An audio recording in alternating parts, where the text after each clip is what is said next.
It's been 9 years in the making. I think you know this, like real estate isn't a get rich quick scheme, but it's a get wealthy slow. You know, this Pandora's box of like, what am I getting myself into versus when it's new construction. It's so much easier to budget. You get fixed pricing, like you know what you're going to pay per square foot, your framing, your foundation, you know, all your trades versus renovating. It's completely, you know, you have no idea what you're getting yourself into. But yeah, so basically started slowly just adding deals. And then, like I said, I got to this point where like, I can't do this anymore. Yeah. I can't, I mean, I would wake up, work from basically like 6 a.m.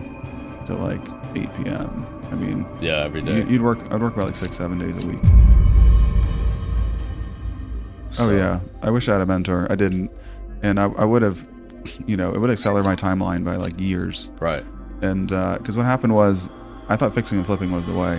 Right. And so I fixed and flipped for years. Right. And looking in retrospect, like the amount of money I made on these fix and flips was small.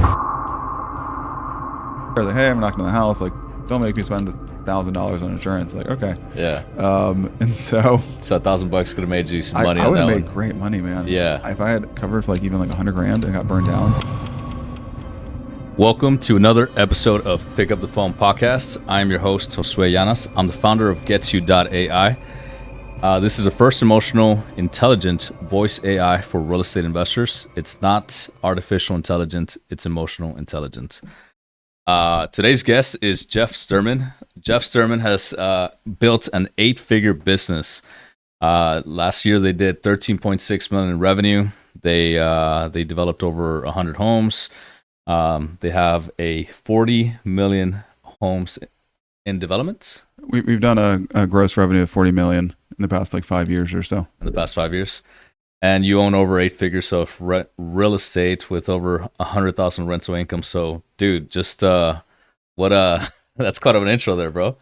Thank you, Jose, for having me on the podcast. It's an honor to be here. Yeah. You know, I think I mentioned it's been 9 years in the making, even longer than that. So, yeah. I think you know this, like real estate isn't a get rich quick scheme, but it's a get wealthy slow. Yeah. And that's kind of been the journey. Yeah. I did my first house in 2012. So it's been 14 years. Wow. Working full time as an engineer in oil and gas. Yeah. And in Missouri City. Yeah. So I bought like a foreclosed home and moved in, fixed it up while I worked full time. Damn. And ended up selling it and making basically what I was making as an engineer. Yeah. I was like, this is cool. Let's do this some more. Yeah. Dude, well, let's get into that, man. I'd love to hear a little bit about your journey. You know, how you got started. You know, where are you from? Where were you born? Where'd you go to school? Give me your background a little bit. Yeah, I was born in Maryland. Not Pearland. When Yeah. I say Maryland, people are like, oh, Pearland. But no, it's Maryland. It's a different state. Different state. Born in Maryland, born and raised, and then came down to Houston in 2009. No, 10. Okay. To do an internship for Schlumberger in oil and gas. Yeah. And then I ended up studying abroad in Spain. Mm-hmm. Picked up some Spanish there. Nice. And then came back and ended up getting a job at Schlumberger and working there in oil and gas, starting in 2011. So nice. Worked there, and then, you know, my parents are entrepreneurs, and I kind of knew I wanted to do that. Yeah. And tried to do a few businesses that didn't really materialize. Yeah. And then I realized that, you know, people in this country have a lot of their net worth in their home. And so I'm like, I'm going to get a home. And so I bought a foreclosed home. It was a mess, and bought it with a 203K loan. Right. Remember those? A what loan? It's a 203K loan. It's a loan. They lend you money to purchase and renovate. Okay. It's a kind of like a conventional loan, or? It was a conventional. They have FHA, but this was a conventional. Right. So it was basically foreclosed on. It was vacant for 2 years. It had a roof damage. It had a pool that popped out of the ground. And so, jeez, did you fill it in, or what'd you do? No, I had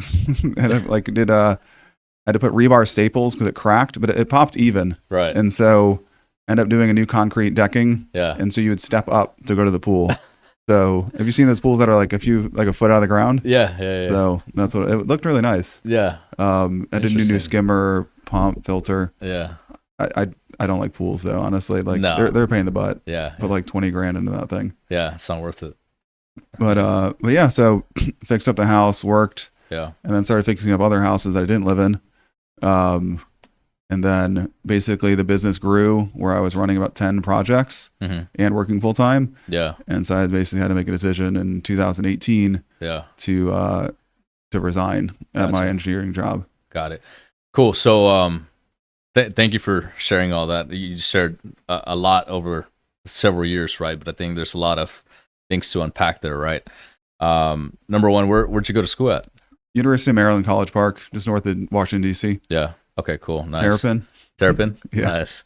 Not familiar with the area, but. No, that's okay. So, cool. So mechanical engineering degree. And your parents are entrepreneurs. So, I mean, you knew like, hey, I need to do something in business, right? Yeah. And so you obviously real estate is one of the greatest industries out there. So, when you came down to Houston, Schlumberger, what prompted you to say, let me buy a house that's foreclosed? Because I wanted to, like I said, grow my net worth. And I knew buying a turnkey, ready to move in home was not the way. I needed to add value. Right. So I watched a little bit too much HGTV. Yeah. And I saw like, oh, that's easy. I can do that. Yeah. And it was a little harder. It took like a year to renovate this thing as I was living in it. 'Cause I did a lot of the work myself. Yeah. I didn't get on the roof. I'm not going to do that. I'm clumsy. Yeah. Fall off. Yeah. Concrete work didn't do. HVAC didn't do. But, demo, painting, which painting a house is a pain in the ass. Oh yeah, it is. Yeah. And so like installing light fixtures, plumbing fixtures. It was a 1989 build, so it had copper wiring, so that was fine. So I left the sheetrock on. Didn't really do any like changing the floor plan. Yeah. So it was a pretty it was still a lot of work. How long did it take you to do that house? It was like over a year. Over a year. But we got it like livable, I think in few months, but ended up renting out a room to this guy who was an engineer. Paid $650 a month in cash. Yeah. My mortgage was like $126,000. No, we bought it for $126. Budget like $45K. Spent like $90K. Wow. It's a little bit over budget. Yeah. I didn't know what I was doing. Quite a bit. And but the monthly payment was $1,300. Yeah. And I got a $650 a month in cash from this tenant. So basically living in a 4-bedroom, 2.5-bath house with a pool on a 1/4 acre for $650. So it was a good way to it's not bad. Save up, get my cost of living low. Yeah, for sure. So then that was your first property. So you got it fixed up and livable fairly quickly. How long did it take you to buy your second deal? The second deal, I think it was 2014 or so. It was a fix and flip out in like Magnolia Park area, 77011. Okay. Little bungalow, and end up adding an addition. It was a much bigger scope of work. Yeah. So adding an addition and then renovating like an ADU. It took hard money, and okay. I got plans. Yeah. But I was stupid. I didn't go to permitting. So you got red tagged? Get permits. We didn't get red tag. What happened was we couldn't get the gas on. We tried to get the gas. They're like, "Where's your permit?" We're like, "What permit? What permit?" Yeah. So what are permits? Do things by the book. It's just the permitting process in Houston is actually relatively easy and not horribly expensive, and it covers your ass. I mean, because of like liability risks, and then like I said, if you get caught or when you get caught, it's just very expensive to unwind that. So I basically just like threw myself in the mercy of this city. It's like, I don't know what I'm doing. It's my first time. And they were pretty cool about it. We made us cut some strategic holes. Like it was a 1-story. Yeah. So they could just get up in the attic and see all the HVAC and a lot of the plumbing. But now we do everything is by the book. We do everything by the book, get all the permits, get all the plans. And how did you find out about hard money? That's a good question. I think just online research, like Google searching, how do I buy a house? I have no experience. Yeah. Man, my first hard money loan was like 3 points, like 15% interest. Ooh. It was horrible. Jeez. I think I ended up making like, after all that work, like 10 or 15 grand on that house. I mean, it was on the bad. first house. Yeah. The amount of work we put in. Yeah. But I think that, like in retrospect, Jeff, that home was the one that paved the way to where you're at today. Oh yeah, I mean, to me, like you're paying for an education, or like even if you don't make money or even you lose money, it's an education you're learning. Right. So I'm glad I did it. Yeah, absolutely. it kind of sets you up for success for the next projects that you had coming up. So the second project, how long did you say that it took you to buy the second one after you bought the first one? It was a few years later. A few years later. It's like 2014 or so. Okay. So yeah, I had a break. It's been, a few years, so it's really hard to remember exactly why. Yeah. I think that I was focused on my primary residence at the time. Mm-hmm. And then I was like, hey, like I want to do this more. It took me some while to do some research and investigate and, find a good deal. Yeah. But honestly, in retrospect, people think fixing and flipping is easy. It's actually harder than new construction. I agree. Yeah. It's maybe a little bit more accessible if you can find a true like cosmetic flip, but those are really hard to find. Anything that you can, just slap some paint on and flooring and actually add value where you're going to get a reasonable return. Those deals I feel like are very far and few. Very far few in between for sure. And I think this is a really good time to, because you do mentorship, Jeff, I think had you had someone like yourself when you started, it would not have taken you 3 years to buy your second deal. Oh, right? yeah. If you had someone like yourself holding your hand and saying like, hey, all right, you buy your first deal, you got your lessons in. Okay, this is what you're going to do next. Buy your second one, not with the hard money loan of 3 points and 15% interest, but with this, use this guy or use this money, use this resource, call these people. And you're going to end up saving a lot of money if you have a mentor, So, oh yeah. I wish I had a mentor. I didn't. And I would have, it would accelerate my timeline by like years. Right. And because what happened was I thought fixing and flipping was the way. Right. And so I fixed and flipped for years. Right. And looking in retrospect, like the amount of money I made on these fix and flips was small, like maybe 10, 20,000. Right. Like we never made a good return on a flip. Right. And we did crazy flips. We would rip the roof off and add a second story. Wow. Add garages, like change everything around. I mean, I have photos where basically we saved like 5% of the framing, and it would just better knock the building down. Right. It was like this. I thought I was being clever because back in the day, you could actually go into the permitting center with a set of plans, physical set, and sit down with a plan reviewer. Yeah. And they would redline them with you, and then they would physically stamp it, and you'd walk out the door with plans. So you could actually go in and out in a day. Yeah. With approved plans. Right. And so I was like, oh, wow, I'm saving so much time. Yeah. But honestly, in retrospect, it would have been worth it to, wait the few extra weeks and do the new construction because financing is so much cheaper. Mm-hmm. You have so many more, you have known variables, not unknowns. Fixing and flipping, like you have no idea what's behind the walls. Right. It's just, this Pandora's box of like, what am I getting myself into versus when it's new construction. It's so much easier to budget. You get fixed pricing, like what you're going to pay per square foot your framing, your foundation, all your trades versus renovating. It's completely, you have no idea what you're getting yourself into. Yeah. Dude, and I think I'd really love to kind of go through the process of the entire building, right? From sourcing the plot of land to going and getting the permits, financing. For sure. I think that'd be really valuable for anyone that's listening to kind of get a preview or a glimpse into the mentorship that you offer. I think it'll show a lot of the knowledge that you have. So I think we'll get into that here in a second. But first, let's kind of just dive into or finish the story of how you got to where you're at right now. So you did your second deal. What happened then? 3 years. What happens next after that? So I did my second deal, and oil and gas is up, downturns, right? And so at a certain point, I was like, I'm going to get laid off. Like they're firing everybody. Yeah. And so we sold the house in Missouri City. And because I thought I was going to get laid off, I didn't. I was like, okay, well, let's do this again. Bought another house in the East End. Same kind of deal. And basically just started slowly snowballing. Like I said, I got to 2018. I officially formed the company, which is known as Vecino Homes, 2017. And 2018, middle of 2018, I already had about 10 deals in the works. Most of them were fix and flips. I did have 3 new construction homes. Started getting into new construction at the time. Yeah. And I made the decision to, leave my W-2 job. Yeah. And I'm glad I did. Yeah. But yeah, so basically started slowly just adding deals. Right. And then, like I said, I got to this point where I can't do this anymore. Yeah. I would wake up, work from basically 6 a.m.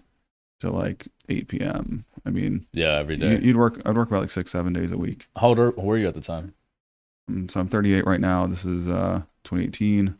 So 8 years ago, it's like 30. 30. Yeah. Yeah. When you transitioned from your mechanical engineering job, Schlumberger, to full time. Yeah. Gotcha. And so you started adding a lot of projects relatively quickly, right? What was the secret to that success? Because, at the beginning, you need a lot of capital, right? And you need to save a lot to be able to scale. Did you take on investors right away, or how did you do it to be able to take on more projects? So, investors, yes, some friends and family, mainly. Yeah. And then from the sale, the proceeds of the first home, like walked away like $100,000+ in cash. So it was, that was kind of some of the seed capital to roll. And then, like I said, investors, I did some partnerships. It was, a mishmash, like a different deals. So not everything was done through one entity, if that makes sense. At the beginning. Yeah. Okay. Because you had different investors, so maybe different entities with different people. Gotcha. Yeah. I mean, you need to figure out the entity structure that's the best for you. Right. There's always, there's no right answer, but I definitely wouldn't have everything under one umbrella. Just you're too exposed to risk. Right. And, you don't want to give up equity in your primary entity. So you want to have like, this is my main entity, and then we can have like kind of satellite entities, whether they're, owned at all, even by the main entity. Sometimes it's better to just have them completely separate. Yeah, absolutely. But consult with your attorney. It's not legal advice. This is not legal advice. Go talk to an attorney. This is great insights though, Jeff. I think what would be really important also is, how did you learn about that when you were starting to take on partners and investors? It's a trial and error, but also, like I said, find subject matter experts. So like I said, find an attorney, find there's different kinds of attorneys too, right? There's real estate attorneys. You have ones who, I made really good terms with a attorney at one of my title companies. Yeah. So Chicago Title West Loop, Nice. Jason Ginsberg, I've known him now for probably close to 10 years. Wow. So luckily I can, we're in a good relationship. I can call him up like, hey man, I need a favor. Right. Take a look at this title commitment, or like, so having people like subject matter experts, you don't need to know everything, Right. but you need to know people who know things. Right. So, a really good realtor. Right. So, people think when I do, I should be a realtor. Like, no, it's better to not be a realtor. Right. You want to have somebody who's not related to you looking at your deal from a different perspective. Right. So a good realtor, a good attorney, good surveyor, right? Banking partners. Yeah. So like I said, subject matter experts in every field. Yeah. And I know you come from a family of entrepreneurs, so I think that that gave you a lot of insights in, learning about business. But for someone that's listening to this, right, what kind of value or what kind of resources would you say would be important for someone to go and look at to educate themselves on everything that you just mentioned, legal structures, finding the right people, were you reading books? How did you educate yourself? I listen to Bigger Pockets a lot, Bigger Pockets podcast. So I probably listen to hundreds of those episodes. Right. Nowadays, like you can leverage AI, like you can ask AI questions. Obviously, always verify it. Don't just take it at face value. But if you have very specific questions, you can throw it into AI nowadays. But like I said, I listen to podcasts a lot, and then networking. So networking with people who are where you want to be. Right. And so, like I said, the mentorship program is kind of like that. It's like, hey, like, where do you want to go? Hey, I've done that. I've been there. I'll tell you, like, no, we haven't done that. So we're mostly focused on residential. However, we've done some commercial real estate development and construction.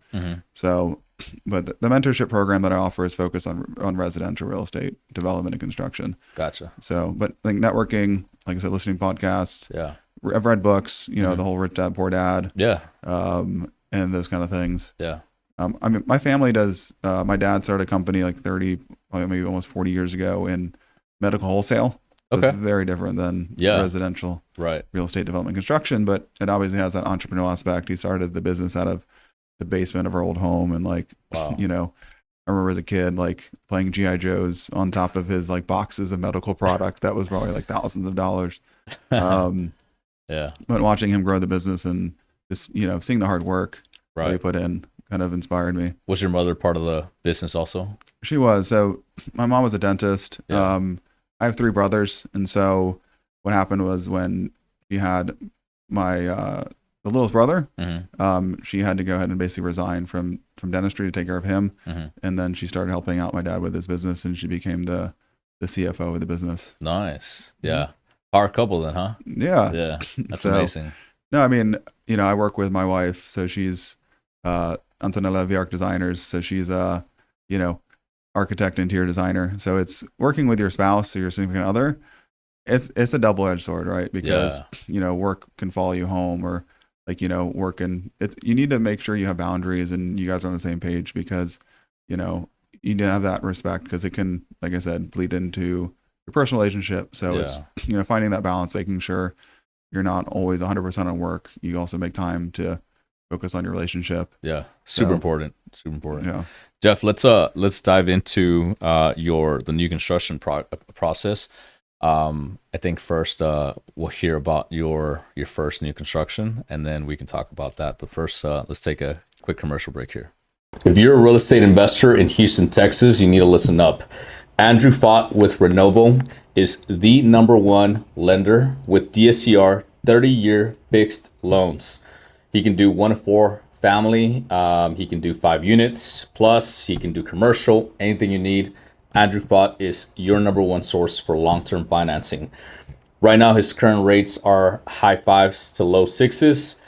He's got a 1 to 2 points in origination, and he can fund up to 75% loan to value, so he can refinance you, cash you out right out of that hard money loan that you have, no problems. And he's a direct lender, which means that you don't have to go through any AMC BS, right? So what that means is they have an in-house appraiser. No need to chase an appraiser to figure out how they do business. Renovo has it all in-house. They also have a in-house servicing company. So anytime you need any help with tax forms, any help with servicing your loan, Andrew is 1 phone call or email away to help you out. I'm a testament of this. He has one of my long-term notes, and it's always smooth as pie to get any sort of documents that I need. So Andrew's a relationship-based lender, meaning that if you're trying to figure out something with your loan, he can help you through it, guide you through it, and set you up for success. So if you're interested in a 30-year fixed rate loan, hit up my boy Andrew Fott with Renovo. His phone number is 210-425-2190. If you're a wholesaler in Houston, Texas, Case & Sullivan is the #1 guy to getting your deal sold in as little as 3 days. So Case & Sullivan works for the #1 buyer in all of Houston. This is called New Western. It's a massive operation. They have 20 to 30 dispo agents working around the clock to sell your deal as soon as you get it. All you need to do is, if you have your deal, call up Kaysen. If you give him just 2 to 3 days, if you give him property access, he can get you any number on any deal. They have a full closing team, so you don't have to worry about escrow, transaction coordination, any legal. And that gives you less time selling the property and more time to source your own deals. And that's how you scale your company. Case & Sullivan closed 72 deals last year, so you know that this guy is the real deal and an actual operator.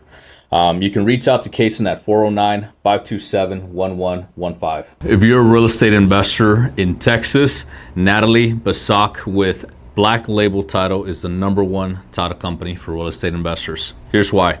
Natalie can pull free instant property reports for existing clients that show liens, nearby foreclosures, any delinquent taxes. This is so that investors can do their due diligence before going under contract. I'm sure she could even help you out if you need to do some sort of due diligence. If you're going to go buy at the auction, Natalie Basak is the #1 person for you. They are backed by multiple underwriters, so they have different people that can make sure that your deal gets closed.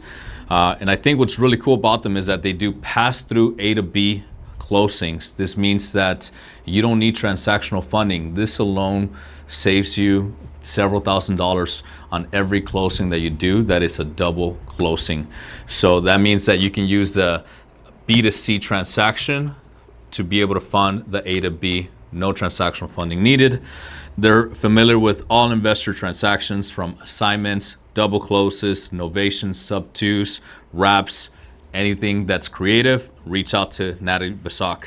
Her phone number is 936-442-8486. Natalie Basak with Black Label Title.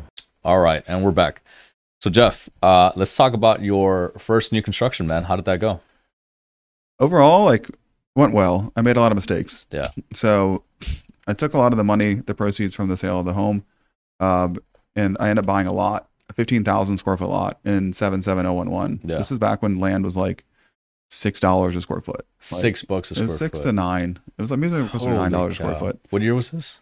I think 2018. 2018. Maybe even late 2017. Yeah. So I bought a 15,000 square foot lot, and I had no idea what to do with it. I was like, what do I do with this? Yeah. And so I did a Why'd lot you of buy it? What? Sorry? Why did you buy it? Just good Because opportunity came by? it was, I liked the area. Magnolia Park is a nice area. Yeah. You get, a lot of older single family homes, and I lived not too far away at the time. Yeah. And or I think I was moving in that direction. Yeah. No, I was living in that area. It's been a while. Yeah. But I knew I wanted to go into new construction because my background as an engineer. Yeah. Right. We did manufacturing. Right. So it was like in my mind, it's gonna be much easier to build multiples of the same product. Right. And so I was debating what to do with this lot, because someone was like, you need it. I said, if you're going to do construction, you make sure you have a great architect. Mm-hmm. At the time, I didn't, know my wife now. And also somebody who really understands planning, right, in the city of Houston. Mm-hmm. So the 15,000 square foot lot, someone's like, we can make this 9 townhomes with a shared driveway. Mm-hmm. Well, I looked at the market and nobody had built a shared driveway community there. Mm-hmm. So I was like, I don't want to do that. I don't want, being the trailblazer, like you can do when you've really established yourself, but when you're new, you don't want to be the trailblazer in residential real estate. Right. It's just too risky. Right. There are no comparables. And so, right. After looking at it long and hard, I basically decided to build 6 homes. Mm-hmm. So I built in phases of 2. Mm-hmm. So I built 3, we call like front loaders. The lots were 25 by 100. And luckily, front loaders, 25 by what? 25 by 100 feet. Okay. Lots. Okay. And so it's enough to do a 2-car garage in the front. You do like the side entry. Yeah. 2-story, 3-bedroom, 2.5 bath. Mm-hmm. First floor living, kitchen, dining with a half bath, a nice little 20 by 25 yard or so. And then upstairs, all your bedrooms up, a small little like game room or secondary living room. Yeah. How long did that process take to be able to kind of determine like this is the best use case for this lot? The very first time, a while. It was Yeah. like months to me, like thinking through it, trying to figure out what to do. Yeah. But now, And I'm sure you consulted with a lot of people. It wasn't just kind of like, hey, let me just do this and go, right? oh yeah. Yeah. So like I said, that's why it's really important to have a good realtor, Right. because the realtor is going to tell you, hey, what is the highest and best use of this lot? Like Right. looking at the market, Right. what is selling at the highest dollar per square foot? Mm-hmm. First of all, what's selling, right? Because you don't want to look at, oh, this one thing sold Mm-hmm. at this high dollar per square foot, but that's the it. And there's dozens of other homes that sold like this. You really want to look at averages. Right. So you can't look at the highest point. You don't want to look at the lowest point. You need to look at the average. Mm-hmm. That's why it's important to do the comparative market analysis to figure out what is the, like I said, highest and best use and to do with the land. So I was like, well, I'm going to build 3 single family homes. At the time, they're around 1,800, 1,900 square feet. Mm-hmm. And so I made one of my first mistakes is working with an architect who was out of state. So my buddy who was in real estate is like, hey, my cousin is an architect in New York. Yeah. Like, okay, cool. And so he designed some really nice looking homes. However, he's used to the permitting process where he was at New York and not Houston. Right. And then I went ahead and hired an engineer who was really focused on small like renovation projects, not new construction. So I hired basically my subject matter experts that don't have experience. I hired them for subject matters that were kind of outside of their true expertise. Right. And so my recommendation is always work with architects who are familiar with permitting or where you're building. Yeah. Right. Because it took us a year to get permits. It should not take a year. It took you a year? A year. What was the holdup on that? We kept getting Denied. rejected, revisions. Like it was just very painful, painstaking process. Because also I like trusted my engineer to do the plan running. Yeah. Don't do that. Plan running? Yeah. So basically submitting the plans to the city. Okay. I recommend hiring a permit expediter, somebody who all they do that's the thing is you want to work with somebody who, like I said, is a subject matter expert in their area. So if you need, said permits run, get a permit runner. Yeah. So, I remember, sorry? No, go ahead. On my first house in Missouri City, I remember that my painter was like, "Oh, I can do your backsplash." I'm like, "Oh, great! Like, how much is that? $200. Oh, that's so cheap." Okay, here's the tile. Yeah, here's the tile that I spent like $600 on. Yeah, and I come back later that day, it was all bad. Like we had to rip it out, and it was like a $600 waste. Wow. So I said, make sure you're hiring people who are experts in their field. Right. And so after my first deal, I learned that is I need to get an architect who's local, an engineer who specializes in new construction, and then somebody who actually can run my permits. Yeah. Because nowadays it takes us 30 to 45 days to get permits. Wow. Big difference from a year, huh? Yeah. And so, it's really just, and time is money, right? Yeah. So, luckily while this was going on, I was still at my, full-time job. I ended up leaving like right prior to starting. But yeah, I ended up building, I went to Prosperity Bank because they were across the street from where I was at Schlumberger in Sugarland. Yeah. So basically, I said new construction is easier to finance. And I went with it to them and said, "Hey, I've done these fix and flips. I'm going to do new construction. It's similar."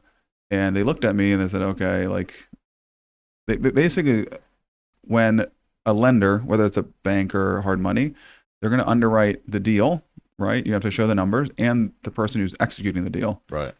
So you need to basically say like, "Look, I am worthy to do this deal, and the deal is worthy to do." Right. If both of those don't pass, they won't lend. Yeah. That makes sense. So basically I showed them the numbers. Hey, I'm buying the lots at the time for like 25,000 each. Right. It was cheap. Wow. I think my build cost was like 180,000 or so. And we sold for like 269. So it was a good, I think I cleared like maybe 60 grand a house. Nice. It was good. Yeah. It was a good little return. Yeah. Cause you do it all, you do all 6, well, I guess in phases, right? So 2 at a time. So if you build 2, sell 2, you're making 120 grand at a time. Yeah. So, I built 3 and then we sold those and we built 3 more. Yeah. I think looking back on it, I think we made like 50,000 a house. I have it in QuickBooks, but those are amazing numbers for us. Yeah. And we're very happy. And like I said, we kind of developed this plan. It got known as the Buck Plan because that was like, you can see them, they're off I-10. If you drive I-10 outside from downtown, like once you pass Greg's, it's on the right. And there are 2 houses that are like black paint. And that was kind of like the evolution of this first floor plan.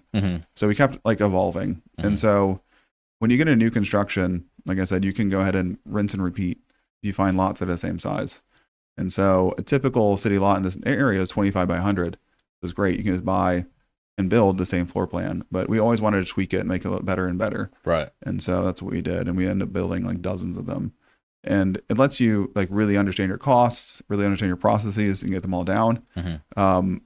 One thing to keep in mind though, is that with finishes, right? They change like finishes and they actually change relatively quickly. I mean, cause I don't know if you remember back in the day, like when like shiplap was like a thing. Yeah. But now like no one puts shiplap in there. Right. And so like, as far as building the same floor plan, if it works, it works. Right. Stick to it. However, you just need to be aware of like what is in style, right? Right. Especially nowadays in this market. Man, what was like post-COVID, even during COVID, like we sold 8 houses before shovel hit dirt. Wow. Like, which was a blessing and a curse, man. Why? Because lumber spiked.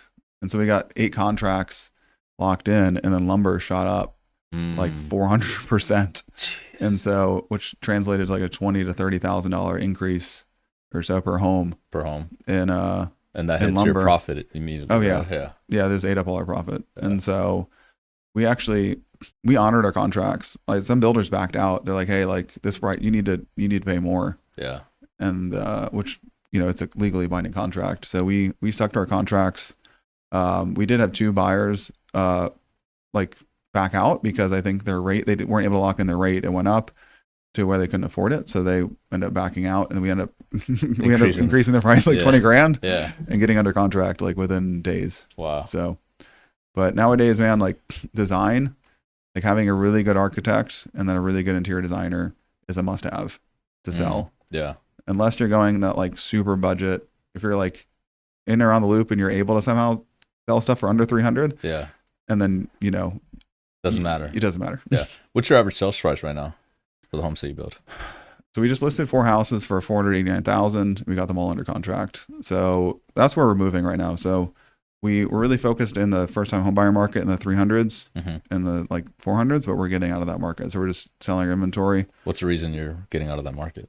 They're not selling. Not selling? So it's because the buyer, like it's this economy we're in. Yeah. So have you heard of the K recovery? No. So basically, kind of post-COVID, what's happened is that the rich have gotten richer and the poor have gotten poorer. And basically the middle class is like going away. So what I'm seeing right now is that with interest rates, like they were up in the 7s, right? Like they got bad. Yeah. But they've come down a little bit. Now they're hovering in like the low 6s. I think now with this war in Iran, they're probably in the mid 6s. Yeah. I don't know if you follow rates much. Not to the degree that you're probably at right now. So yeah. So, and you know, everything's getting more expensive. Gasoline, obviously, right now, but even before that, food, right? Yeah. This cost of living's going up, and so if people's wages aren't going up, they just can't afford. And so that's what we're having is that people who normally afford those homes, they can't anymore. And so, you know, we're really moving up. And it's not only that, it's the fact that we really want to go ahead and highlight our, you know, quality construction, quality design, and the quality of finishes. And unfortunately, the $300,000 price point, you can't use, you know, really nice accent walls or these kind of really nice features you would see in a more expensive product. There's just no budget for it when you're building. Like you need to be really bare bones. Right. And so we're building 2 houses now in the Woodland Heights. They're going to sell for, I've seen one at 2.1 million and one at 2.5. Nice. So we're going in that price point now, which is going to be, you know, 500 to about 2.5 million is going to be our focus right now. Because the rich got richer. Like I said, they sell quicker. Yeah. They sell quicker. Oh yeah. Really? And then at the same time, we're going to go ahead and leverage our, you know, our expertise, right? Of the quality of construction, the quality of design, you know, quality of finishes. Yeah.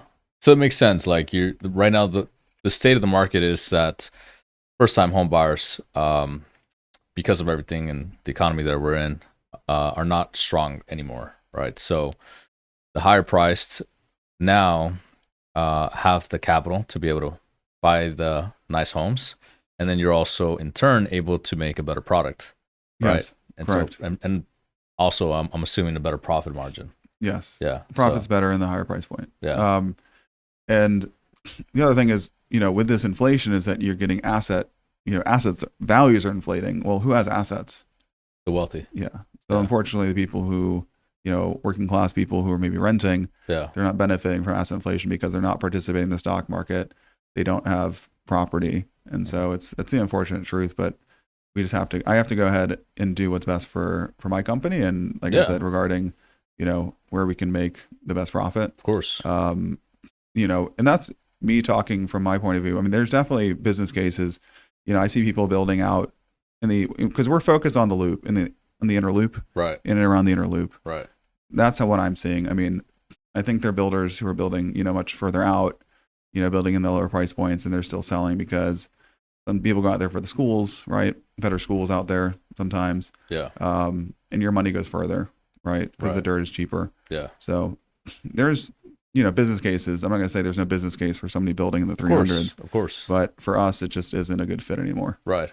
No, that makes sense. And I think it makes complete sense. And I think you're doing the right thing. It's headed in that direction. You have to adjust to be able to, you know, move on to this next market that we're going to be in. You know, 2026, I think after the midterms, who knows what's going to happen. And 2027 is going to be an interesting year for sure. For sure. Let's go now into the entire new construction process, man. Like from the moment that, you know, you're an engineer to, I'm an engineer. I studied electrical engineering. So like, awesome. I think we have the same kind of process oriented mindset. And so first step, whenever you get a deal, you know, first thing you do is source a deal, right? So for everyone that's watching this, I think it'll be extremely valuable for them to understand the entire new construction process, right? And then I think it'll also give people a little sneak peek into the sort of mentorship and the level and attention of detail that you could potentially offer maybe someone that is looking for mentorship and wants to do new construction, I think it'll be able to give them like a good idea of what you could offer. So let's start at the beginning, man. How do you source deals? So sourcing deals, right? We MLS, honestly, like you can get deals on MLS. Yeah. Wholesalers, word of mouth. So we just bought 5 lots to build 10 duplexes. So we're having 3 product lines now. So kind of the mid-tier buyer, which I said like 500s and up, and then like luxury. I don't know where you define luxury, maybe like $1 million plus. And then we're doing, like you mentioned, like the build to rent. So we're building 10 duplexes on 5 lots. I got it because this couple would walk their dog, and I said hi. I said, hey, how you guys doing? And they go, we love what you're doing in the neighborhood, because it was just a big vacant lot with a nasty house that was boarded up. So yeah, we built 18 homes, and brand new. I think they look beautiful, and they agreed. And we talked, and like, oh, like, you want to look at our property? I'm like, yeah, of course, let's go. And so I looked at theirs, like, oh, we want to sell. I'm like, okay. And then we basically talked about like doing a JV, and they thought about it and said, hey, that's not for us. We prefer just you to buy us out. Said, okay. And so we talked and agreed on a price, and took down 5 lots. Each lot's about 7,500 square feet. So a good chunk of land. And we'll be building 10 duplexes on it. 10. So 5. What was the total square footage of the lots? The 7,500 square feet each. Right. 75, half of 75,000. So 37,500. 37,000. So just shy of an acre. Gotcha. And so we're getting in permitting now. Yeah. And so we're also building MURs, so multi-unit residential, which is a little bit different than just a standard duplex. But regarding sourcing deals, sorry, going back to your question, MLS, word of mouth, wholesalers. It's kind of our 3 main sources. Okay. What about you? I mean, you're wholesaling master. I mean, so when it comes to like sourcing deals, right? There's all sorts of marketing campaigns, right? I think the ones that have stayed true for the longest periods of times have been things like cold calling. I think it has the lowest barrier of entry for anyone that's watching this, right? You can go and pull a list from the county straight from PropStream and start dialing, right? So the barrier of entry to get into sourcing deals, and anyone that's watching this, if you're looking to sell a deal to Jeff, this is literally the exact things you have to do. You go to PropStream, you pull up a foreclosure list or probate, divorce, tax delinquent, code violations, whatever, right? Make sure it's distressed. You want to get it in the zip codes that Jeff is buying in, or you can just pull up vacant land. And then you get the list, you skip trace it. You can skip trace even in PropStream. Then you want to get a dollar. Definitely get a dollar, Mojo dollar, ready mode, call tools, batch dollar, whatever, doesn't matter. Get a dollar, get a script, start calling, negotiate, make offers. That's it. It's not a hard process. It's difficult in the sense that it's a lot of rejection and it's a lot of sales and it takes a lot of grit, but you can source deals that way. There's also, direct mail, PPC, Facebook ads, ringless voicemails, voice broadcasting. Now we have AI tools, there's yeah. So this AI is going to be pretty incredible in what we're going to be doing. But unfortunately, we can't do cold outbound reach with AI. It's very illegal. So we need to have prior consent to be able to reach people. Okay. But there's ways to get consent, and once you get people, the AI really excels at doing a follow-up process. If you have a legitimate marketing source and you get compliance to be able to reach out to them with AI, and typically, consent can look in the form of a little checkbox on a opt-in form, and that's enough compliance. And as long as you log it properly, you can reach out to them and do the follow-up sequences with AI. And I think that's the goal and the use case for our voice AI is bridging that gap in between when someone gets a lead and a contract is signed, is that tedious follow-up process.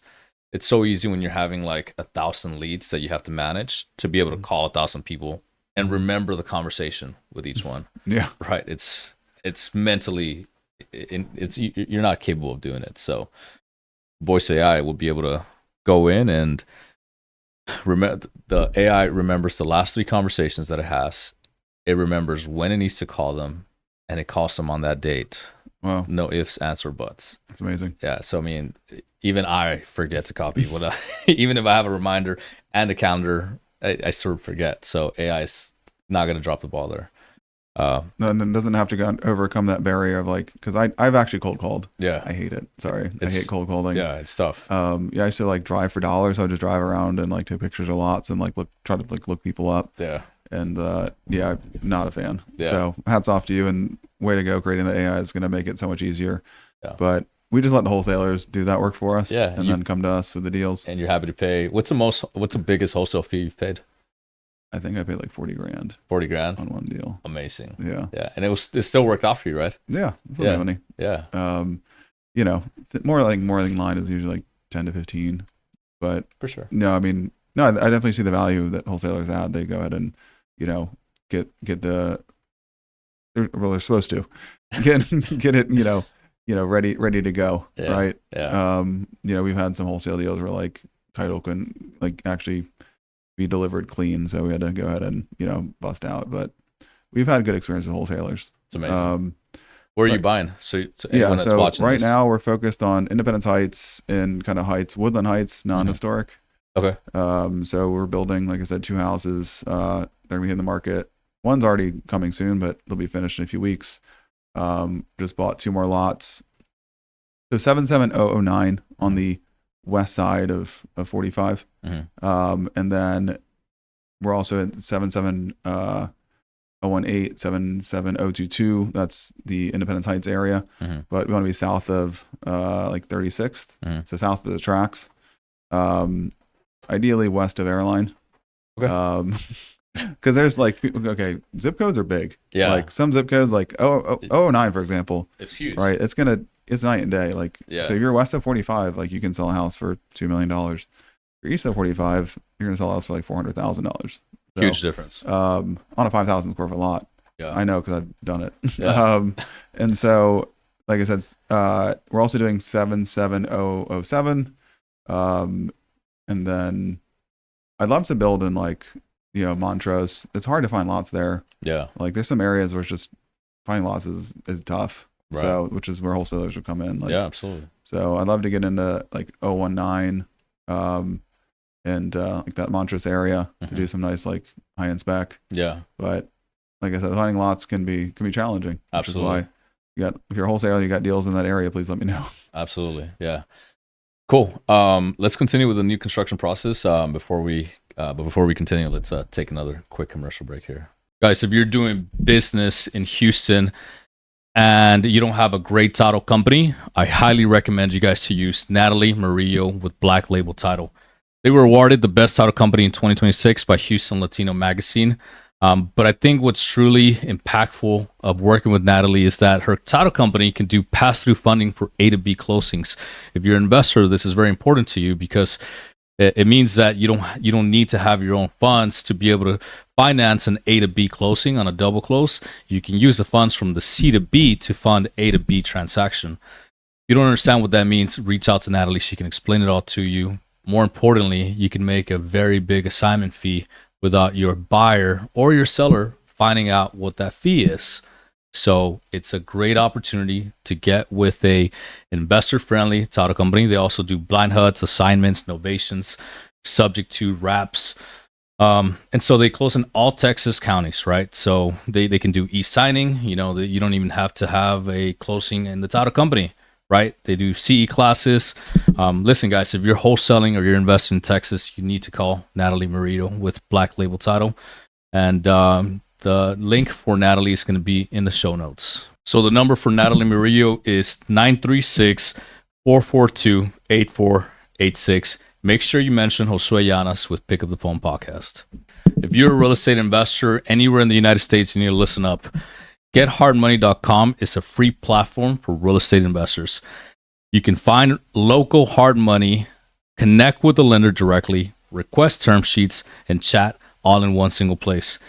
What I really like about the website is that they have free tools. They have built-in AI comping. They have flip property calculators. They have cash to close calculators. Everything's 100% free. You don't even need to sign up to be able to use their calculators, which I find extremely useful whenever I'm running numbers on a property. So it's going to be free all the time, no cost ever. So if you're investing and you need a lender connections or you need deal analysis tools, it's a no-brainer, right? It's a no-brainer to sign up. So the way to sign up is you go to gethardmoney.com and the link is going to be in the show notes.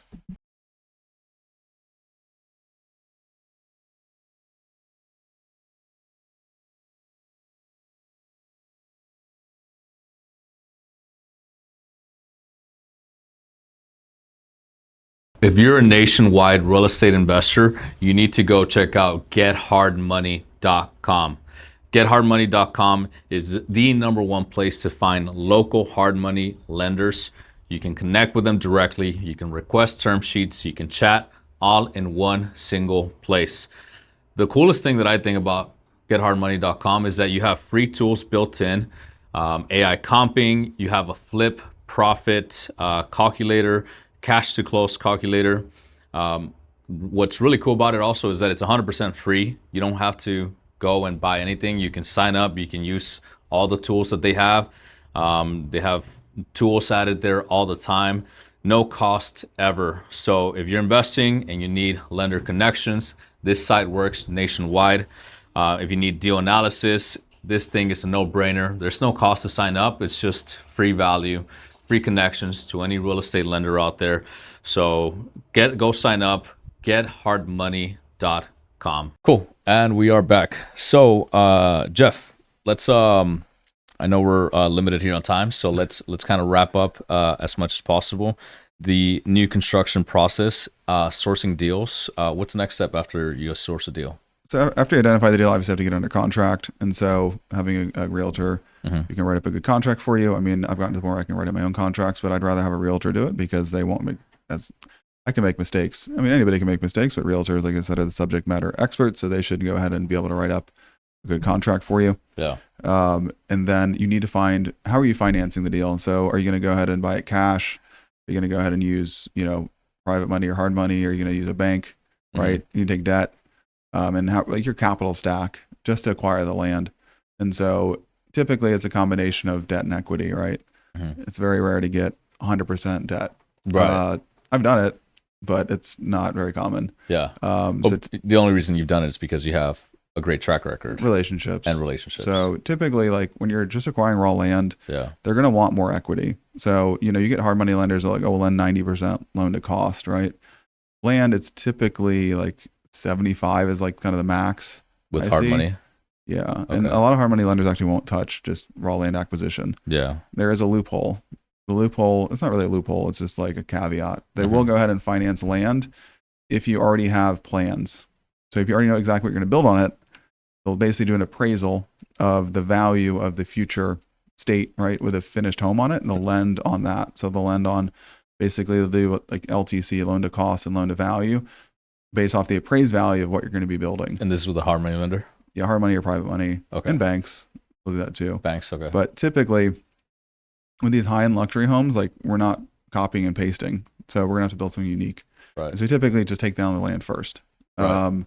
So like I said, we work with different banks. I mentioned Prosperity Bank, Stellar Bank, Central Bank, Texas Gulf Bank. There's a lot of local banks out there. So small commercial banks is Don't go to Chase. Don't go to Bank of America. Right. Don't go to Wells Fargo. They'll give you a mortgage to buy a house, but they're not going to go ahead and lend you money to buy raw land to develop. Like, you need to go in, and I recommend like going in and like shaking someone's hand, like meet somebody. Yeah. And even if you don't have the track record, go shake someone's hand, introduce yourself, open up a little account and say, hey man, like, here's what I want to do. Banks, it's the hardest to work with. They have the most stringent requirements. They're typically going to require like 2 years tax returns, right? Like, you need to show financials. And they're going to ask you for a lot of documents. Yeah. But it's worth having the option to work with banks because it's the cheapest money.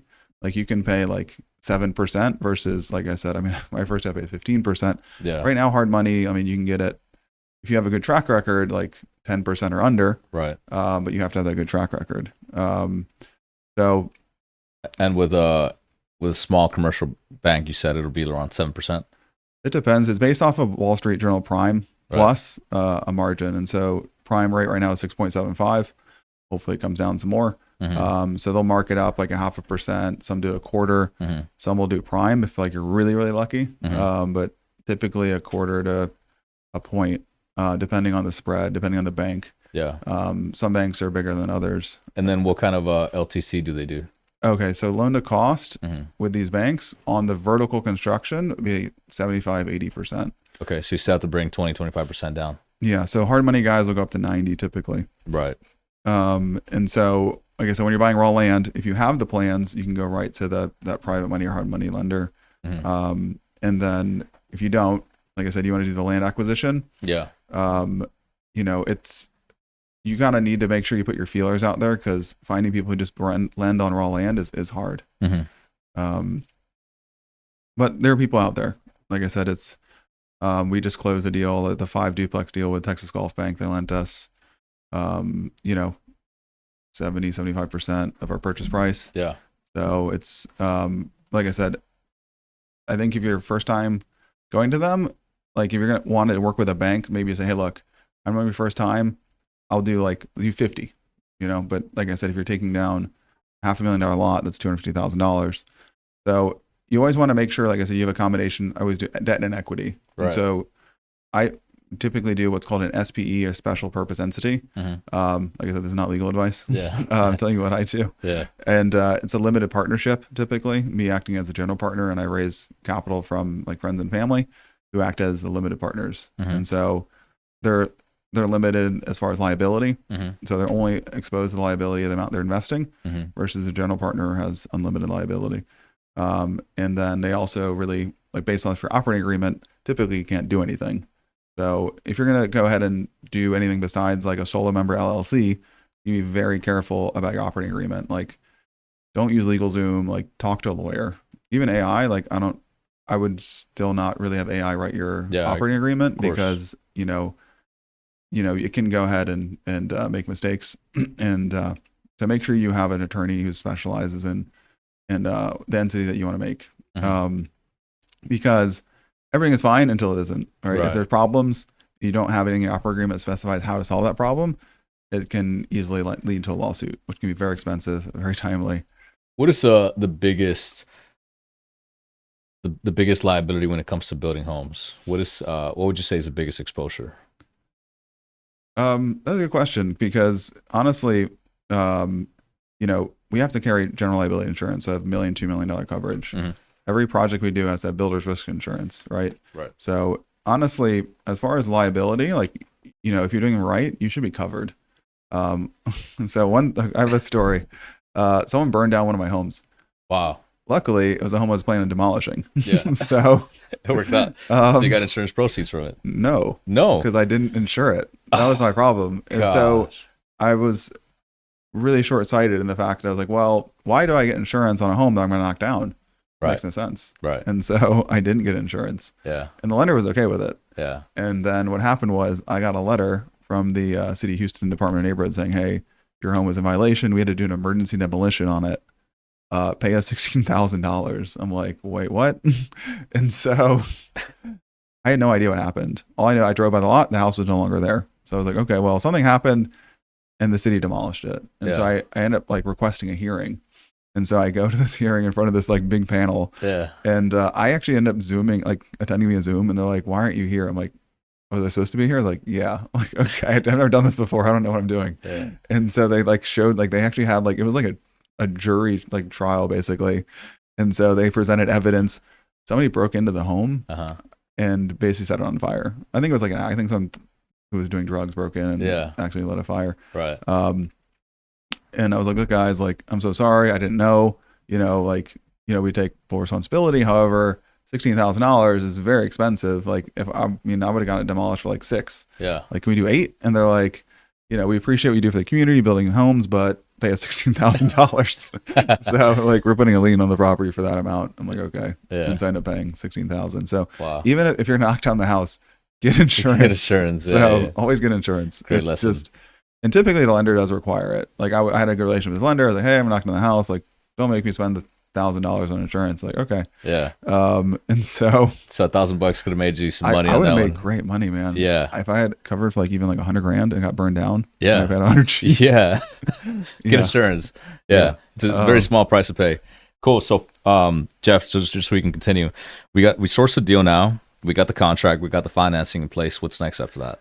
So just real quick with the financing. So like I said, with the limited partnerships, or like I said, either if you're sole member, you're going to provide 100% of equity. Yeah. For the limited partnerships that I'm forming, I'm typically providing like 20%. So, which is great. So if you're doing $1 million deal, right? Mm-hmm. Well, you can take leverage up to say 80%. We need 200,000. Mm-hmm. Okay. So you need to raise 200,000. And so say you're going to put 20%. Well, you need to put $40,000 to do $1 million deal. Like, it's pretty incredible. It's basically called like, your capital stack. Yeah. Wait, so can you repeat that again? Okay. So if you're going to do $1 million deal, Yeah. so the land acquisition plus your construction is $1 million. Okay. And so you basically go out, you get 80% from a bank or a hard money lender, which you can go up to 90%. So you need 200,000. And so you can go raise 160 from limited partners, friends and family. You put 40. So you basically have your 20% owner of the partnership, which is typically a requirement. Like, you can't usually have a partnership where you like have 1% equity. They're not going to lend to you. Right. You need to show you have enough skin in the game. And so you say, hey, I'm 20% owner of this partnership, right? We're going to go ahead and get this property. And so for $40,000 out of your pocket, you can go ahead and do $1 million deal. Wow. So it's, like I said, it's important that huge leverage. Yeah. Yeah. But I think it's leveraging in a smart way. Cause I said, you're still bringing, I mean, look, you do want more than just 20%. Like 20% is typically your equity requirement.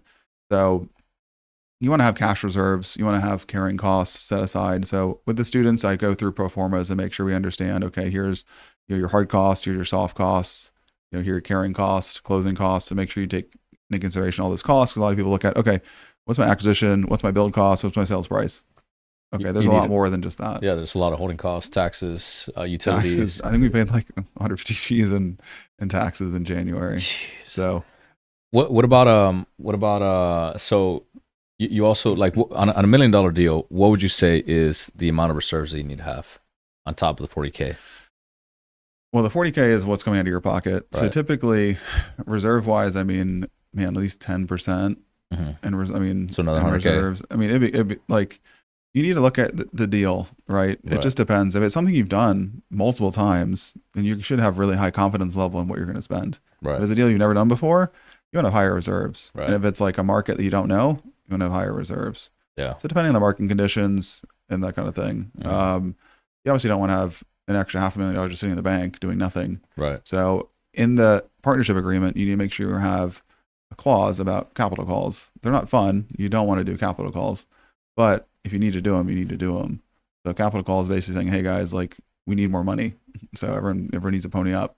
Yeah. According to your percent ownership. Right. So it's just something that you need to go ahead and make sure you're aware of and everybody's aware of. So it doesn't catch someone by surprise and say, hey, I don't have it. Yeah. So, and then the partnership agreement should also specify what happens if somebody doesn't have it. So, but going on to the next question. And I just want to point out right here, like, everything that you're sharing is very specific information, very detailed information that I feel like is extremely valuable to someone that is looking to do a new construction and a new development.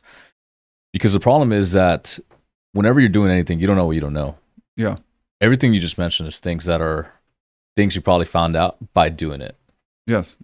So I think that it's extremely valuable, and I think it goes to show the level of expertise that you have in this business. So, yeah, I mean, if I wanted to do new construction, I would definitely come to you for sure. Thank you. Thank you. And so we develop most of our own deals, like in related entities, but we are building for other people now. So as we mentioned, we offer the mentorship to help people learn how to build, and we also build for others on a case-by-case basis. Yeah.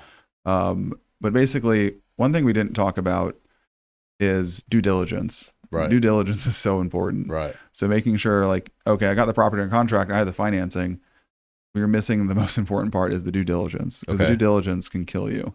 And so making sure your lot has utilities available to it, because that cost me $60,000 when we built our office building. It was a bar, and I was like, I didn't do my due diligence on utilities because it was a bar.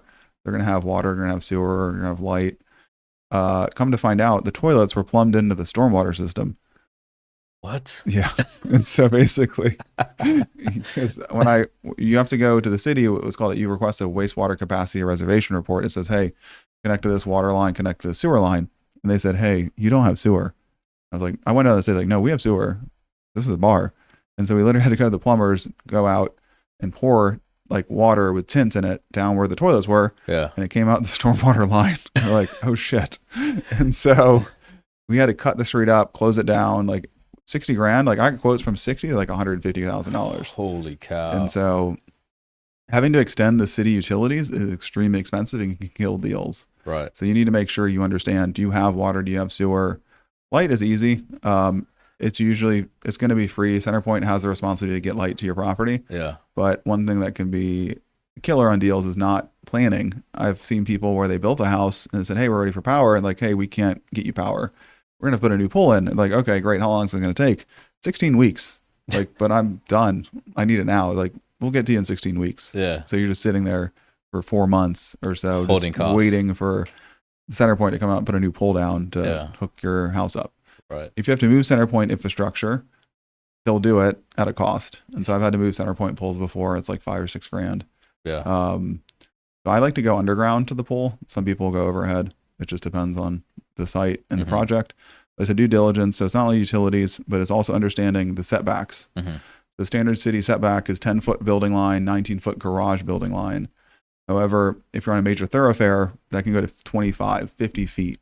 And so you have a lot where you're like, I lost like half of the buildable area because it's a major thoroughfare. And so, and all of these things are caught during the due diligence period. You need to catch them during the due diligence. So whenever you get it under contract, let's say like you have a deal like do you pour now water down the toilet with ink in it to check where it's at? No, you don't have to do that. If you go to GeoHub, it's Houston, type then Google, it'll pull up, and it's a great resource. It tells you where the water lines are, where the sewer lines are, where the storm system is. And the other really important thing is, man, this is where the historic districts are. I thought historic districts only existed inside the 610 loop. There are historic districts outside the 610 loop. Is there? There are. Really? I found out because I bought a deal through a wholesaler. Yeah. And it was historic. I didn't know because I didn't check. So you couldn't build what you wanted to build on it. We're trying to, man. It's a mess. But just check for historic just to cover your ass. Yeah. So get a survey that is going to be. It's not just getting a survey. You need to provide the title commitment to the surveyor. If you don't, they won't take stuff from the deed restrictions. They'll just take what's the conditions on the ground and what records they find. Also, I had a deal where we had massive like overhead lines. They were like 100 feet off the ground, and we had the survey and the title commitment, and they didn't mention anything about an aerial easement. I was like, okay, cool. They're so high up, I guess that doesn't matter. We went to permitting. They're like, no, there's an aerial easement. I'm like, what do you mean? It didn't come up in the survey or the title commitment. They're like, well, we have it recorded. And so basically we had to completely scrap our plans and redo it. So if you see overhead lines, I bet there's an aerial easement on your property, right? Which will prevent where you can build, right? And so the other thing is there are easements sometimes you can't see because if we're in Houston, there's oil and gas. Sometimes they're like pipeline easements. Yeah. So you need to make sure and get obviously get title insurance, right? Review your title commitment, like make sure you have it reviewed by an attorney because just because you have a title commitment doesn't mean anything. Sometimes they take exceptions to everything. Like, why are you taking exceptions to that? Because they basically are saying, we're not insuring that. Yeah. So you make sure you review, everything on your title commitment, making sure you understand what they're not insuring. And if you're not okay with it, object to it. It's like, hey, I'm not buying this property unless this is, this aspect of this property is insured because that can blow up in your face. And you say, you go back, hey, like this is happening. They're like, well, we took exception to it. So we're not insuring You're out of luck. Yeah. And then utility availability. If you own any encroachments, so you get a survey done, you have a fence encroachment. Get it cured before you close on the property. Right. Otherwise, you're gonna be fighting with a neighbor, right? So you tell the seller, like, hey, you have a fence encroachment. You need to talk to your neighbor, notify them, like, get that fixed. Because I've had fence encroachments like wind up in a lawsuit. So, it's you're like, oh, it's just a little fence. Yeah. But it can be a pain in the butt, man. So any kind of encroachments, like I said, any easements, setbacks, deed restrictions. Their deed restrictions say, hey, like you can only build up to this height. Yeah. Or you have to like use brick on the exterior. Like there's some weird deed restrictions. and sometimes they're written like 1927, like you can't even read them. Yeah. So you need to really understand, make sure you get someone to review it, Wow. and you can do what you want to do. Minimum lot size. So you sometimes, No, what is that? and it's going to be block by block. Yeah. And so you go like, I'm buying a 5,000 square foot Okay. lot, or Yeah, I want to cut it in half. Right. You can't. They Why won't let not? you. It's a minimum lot size. Mm. Like, and so, and honestly, sometimes it's good because it maintains consistent, look on the block. Like as sometimes you drive down a block and there's all single family homes. They're all like 50-foot frontage. Other times you drive down a block and there's like a 50-foot frontage, 25-foot, there's shared drive. Well, you can tell they didn't have a minimum lot size because it's all like hodgepodge. Right. So like I said, if you're planning on subdividing, you need to make sure there's no restrictions that can prevent you from subdividing. Right. The other thing is understanding Chapter 42, the livable places code that passed, because that has restrictions as well. So that's now a new ordinance. It says that the minimum frontage is 33 feet. So when we used to be able to cut a 50-foot lot in half, you can't do that anymore. Well, there are exceptions. You have to do like a Y, a shared drive, which is not attractive. Or they say, you can't do it at all. Yeah. If you're within 1,300 feet of a school, they say, no, you can't replat that. Wow. You can do like a shared drive, like 3, have you seen those where they have like as a 3-pack? Yeah. So that's allowed. But sometimes depending on your market, you don't want to do that. Yeah. It seems like there's so many rules to.